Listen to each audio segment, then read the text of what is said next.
Baik, terima kasih. Di sini ada nama dua paskalis, jadi satu paskalis Petroyan, panjang paskalis Simanjuntak. Baik, terima kasih pimpinan. Saya memang sejak awal tadi mau bertanya-tanya ini RPP ini datanya dari siapa? Dari atas undangannya DPR atau dari Satgas Pangan? Tapi kemudian dalam WA sudah dijawab oleh Pak Ketua ya, permintaan dari Satgas Pangan untuk DPR. Jadi buat pertanyaan saya komentar satu itu mungkin sudah selesai. Saya akan berkomentar tentang dua hal yang saya bagi. Optimalisasi lahan yang tadi sedikit, kemudian pembukaan lahan baru. Success story yang diceritakan tadi teman-teman itu bagian daripada optimalisasi lahan. Dan hampir-hampir mungkin saya belum menemukan masalah di situ. Saya belum bilang masalah untuk optimalisasi lahan. Success story memang yang diceritakan dan itu memang benar tidak. Terima kasih buat karena Satgas Pangan dan teman-teman yang sudah bisa membangun kerja-kerja sama yang mungkin bisa membuat keberhasilan buat masyarakat yang kemudian mereka merasakan sendiri. Buat saya yang harus menjadi serius adalah pembukaan lahan baru yang tadi dikomentari oleh Pak Wagub.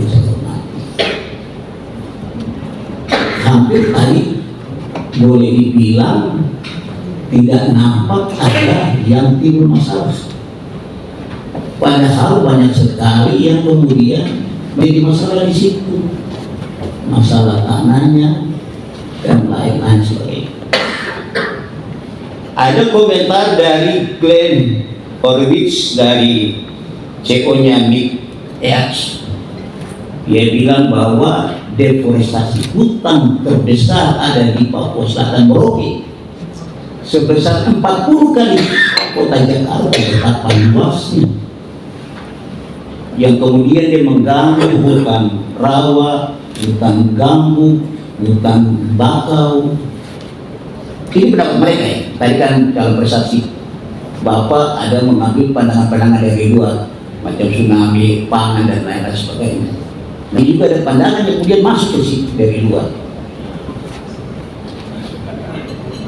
Ada, jadi hutan-hutan ini kemudian terganggu. Saya takut tadi mendengar komentar dari Pak Wagub, jangan-jangan hutan itu hanya tinggal seputar, tinggal sebagian. Nah ini mungkin yang mungkin nanti pemilih komentar itu seperti apa pembukaan lahan baru itu apakah tidak mengganggu satu hutan yang ada di sana? Karena kita tahu bahwa di Papua itu dunia masih menganggap bahwa kita adalah jantung hutan-hutan kita semua, tapi sekarang kemudian cukup deforestasi yang cukup luas kaitannya hutan. Itu soal hutan. Soal juga kemudian masalah tanah. Apa kemudian masalah tanah itu sudah tuntas untuk dibicarakan? Meskipun tadi dalam presentasi Bapak Kasatgas bahwa itu ada pembagian hasil ya. Kalau yang punya lahan dikasih, menurut saya itu sangat luar biasa. Tapi banyak juga terjadi penolakan soal. Kita sebut saja kalau kita ke daerah hutan-hutan po, masyarakat ada itu dia melarang bahwa hutannya dia tidak mau diberikan kepada untuk kegiatan program. Mereka sampai pasang sapi kalau kita jalan menuju ke Asiki, jalan lintas itu kan ada mereka bikin spanduk besar, hutan kami ini bukan hutan kosong, jadi mereka tidak mau untuk dikelola. Dan beberapa masyarakat adat yang saya komentari kaitan dengan itu, saya ingin sampaikan kepada Bapak Doran, mungkin tidak harus memaksakan menggunakan lahan itu ketika masyarakat adatnya tidak memberikan. Meskipun tujuan PSN yang tadi sungguh luar biasa baik sekali. Tapi kaitan dengan tanah-tanah adat, hutan-hutan adat, baiknya tidak digunakan, dipaksakan masuk ketika masyarakat adatnya tidak memberikan. Itu soal kemudian. Yang berikut adalah saya mau tanya kepada Pak Kasat.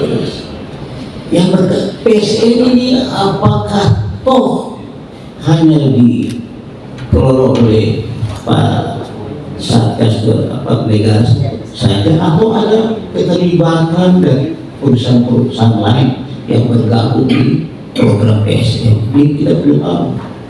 Karena tadi yang dijelaskan, dipresentasikan itu berkaitan dengan padi. Tetapi sudah tahu ibu bagian dari program PSN. Nah itu saya tadi tidak lihat siapa yang nanti kelola padi. Apakah itu berada di bawah Bapak orang atau ada perusahaan-perusahaan seperti perusahaan yang kemarin kita datang, saya perlu bagi Sarmaya misalnya itu ibu isi, atau ada bidang-bidang pertanian lainnya selain padi, tebu dan lain-lain sebagainya. Itu mungkin juga yang mungkin perlu dijelaskan kepada kami. Perusahaan-perusahaan mana saja yang terlibat di PSN, kemudian bidang pertanian apa saja, jenis perubahan apa saja, kemudian juga masuk selain padi dan tebu. Yang begitu tadi presentasi Bapak buat saya itu kota yang indah. Ada rumah sakitnya, puskesmas dan lain sebagainya, bagus-bagus tadi gambar. Saya begitu. Makanya sih kan jadi pertanyaan, Bapak kira-kira kerja-kerjanya Satgas program PSN dia diberikan jangka waktu berapa? Kalau menurut SK itu kan 50 tahun ya, saya belum tahu, tapi tolong jelaskan kepada kami dia berapa tahun nanti beroperasi di Papua Selatan.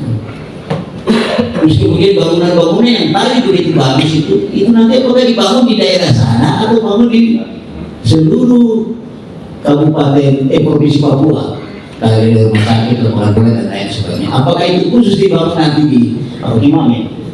Iya, di mana? Atau memang dibangun merata di seluruh Papua Selatan? Oh, bagus.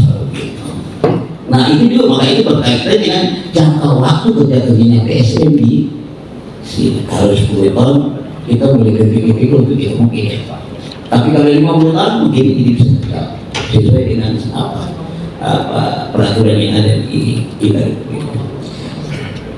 Saya pikir sementara itu dulu yang mungkin saya sampaikan. Sekali lagi saya memberikan apresiasi kepada Pak Satgas dan Brigadi tadi Pangan dan juga mungkin Pak Dandri dan teman-teman lain yang sudah bisa membantu dan terjadi kebaikan kemajuan Papua Selatan.